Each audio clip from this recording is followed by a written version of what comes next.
Mama, I know you are feeling so weird and out of sorts right now. This is a pep talk for you. All right, so first off, we are all feeling weird and out of sorts, just in case you thought it was just you. I really hope that you have some mama friends to talk to who are saying, yep, me too. But just in case you're not, yep, me too. I feel so weird. I don't know how to feel. And I'm a freaking therapist. I don't know how I feel. I feel overwhelmed. I feel exhausted.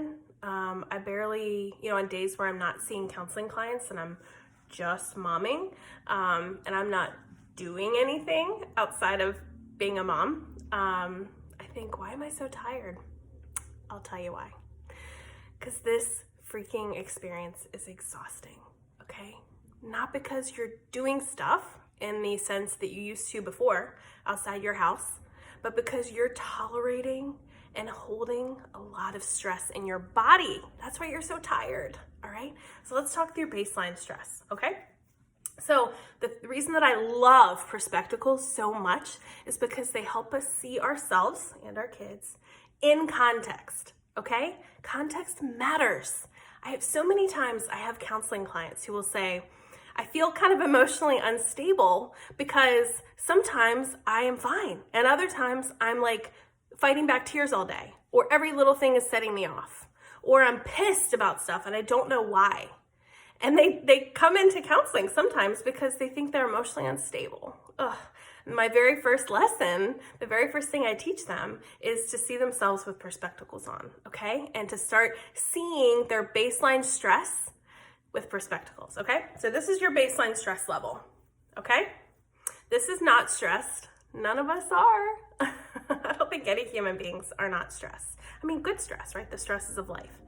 This is everybody run for cover. I'm gonna freaking blow, okay? This is where rage is for most of us. Some people it's rage crying or tears, like being able to start like crying and not knowing why, not even feeling sad, but crying. But this is our release valve at the top. If our stress level gets that high, then our body brilliantly forces us to release some of that shit we're holding on to, okay? For most of us, in my experience, that release valve is rage. That's where we lash out. That's where we just can't contain it anymore, okay? And again, I'm gonna talk more on Mama Pep Talks and Parenting with Perspectacles about rage, and especially about mom rage, because so many moms feel like a monster for having rage, and you're not. It's human physiology, okay? So we have a stress level, a baseline stress level, that it moves throughout the day depending on what's going on in our lives, okay? So you have a normal. You might have a normal for a day when you're working. You might have a normal baseline stress level for a day that you're not working, right? But you have a norm that like nothing additional happening, your stress level is sitting wherever, okay? I think for me, being a mom and a therapist with all the stress that comes with that, and being a mom of 2 little ones, my baseline stress level before quarantine was like a 4. On the best day, I'm like at a 4.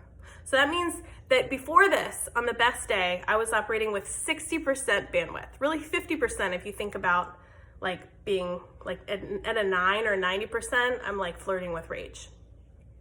See how much less bandwidth I have?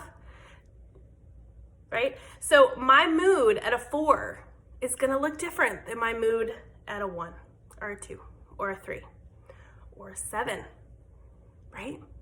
So one of the reasons in Parenting with Perspectacles I talk so much about the importance of letting your kids freaking blow and letting them feel and letting yourself feel, letting yourself be freaking frustrated when frustrating things happen is because of this. Because let's talk about you for a minute. So, and then obviously all of this applies with your kids. So when you're momming, there's so many things to be frustrated about, right?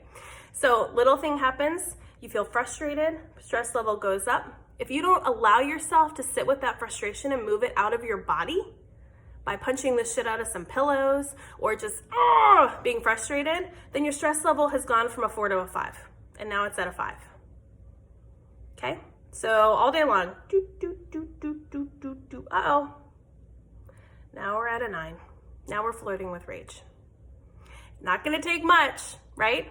If a 1.5 or a 15% thing, I never know whether to talk in 1 to 10 or 100%. But if something comes along that's this big, we're gonna slam into rage, right? And rage is gonna say, hey, we can't sustain a stress level this high, okay? I'm gonna force you to have a release if you are not gonna do it on your own. Here we go.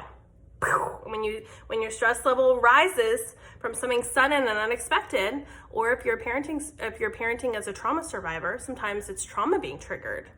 It's not really about what's happening in the moment. It's about something that feels familiar in a way that's painful, and some of that latent pain that you're holding on to gets activated, and it takes us suddenly. Do you ever feel like that, where you're like a little frustrated about the thing on the surface, but then and you feel like you're overreacting? Yeah, that's what we're talking about, okay? So I need you to think through this when you're struggling and when you're feeling off, okay? I need you to start to have perspectacles, that when you're at a 7, you're just not going to have the bandwidth to be calm and delightful, because your stress level's getting pretty high. Your bandwidth is pretty low. And there are parts of you that know that. And they're like, well, we don't have enough bandwidth for that. Nope. Right? And you're not going to be calm and delightful. You're going to be a little agitated. Your nervous system is going to be carrying that much stress, and your nervous system is going to be a little dysregulated. Okay? Perspectacles on, this is normal. Okay? So how do we, when we're getting up this high, how do we get our stress level back down? Well, ideally, if we can, when our stress level goes up, we work it back down. That's best case scenario. Right? So when little things frustrate you, I need you to allow yourself to be frustrated, right? Again, going into your room or another room and punching the shit out of some pillows, or just, sometimes I have to like duck into the pantry. My kids punch pillows with me. It's like a thing we all do. They're not scared. Like, I don't look like a maniac when I do it at this point, because I manage it. Back in the day, I probably look like a maniac. But sometimes I'll duck into our pantry or our laundry room, and I will like just squeeze my fist, and I'll clench my jaw and just like, and I can feel, it's like my stress level goes back down. So ideally, you're gonna be managing it. It goes up and you work it back down. It goes up and you work it back down. But if you're all the way here and you can feel it, first of all, hell yeah for recognizing that your stress level is getting high. That's awesome. I need you to do something to facilitate an emotional release. Only you know what kind of release you need. Maybe it's a frustrated release. Maybe it's an angry release. Maybe it's a tearful release. I need you to do something. Call a friend. Do you have a friend that like helps you see the light and makes you cry? Call them. Do you have a movie you watch and every time you watch it, it makes you cry? Watch it, right? Do something. I don't have time to talk about that right now, but I have some ideas for this. I'll try to do a video on this at some point. Things that I recommend that my clients do. But some way, somehow, I need you to facilitate an emotional release. That is how you're going to take yourself back down. Okay? Briefly. The other thing I want to talk about is that so much of the time when, like, I don't believe in overreactions anymore. As a therapist, I don't. Every reaction makes sense in the context of your biology and your modeling, what was modeled for you when you were a child, and your conditioning, what was praised, what was rewarded, what was punished when you were a child, and your trauma and your grief. Like, there are no overreactions, just saying. So the mantra I want you to have is that it's not about the thing, or the thing is not the thing. The thing that you seem to be so upset about is not what it's actually about. Or maybe it is a little bit, but it's really about something else. And again, it's often that what's happening in the surface in the present moment feels familiar in some painful way, and it's activating some pain, okay? I need you to work on radical acceptance of what's happening and showing the F up for yourself and making space that it doesn't have to make sense to me right now, but this is where I am. And I'm not gonna beat myself up for it, and I'm gonna take care of myself. I need you to work on soothing and nurturing the parts of you, if you can connect in any way with them that are struggling. Take care of them, okay? It's really parts of us that are struggling. It's not really about what's happening. You're not overreacting about that stupid jar, right? Or the zipper you can't get. Like, it's not about the thing, okay? Again, I'll talk more about that. Let me know what questions you have, And if this was helpful, will you please help me find some other parents and mamas who need to hear this? Will you send this to them? Will you tag them? Will you make sure that they see it? Help me expand this community of messy, jacked up, imperfect parents who are doing our best and showing up for ourselves. Thank you.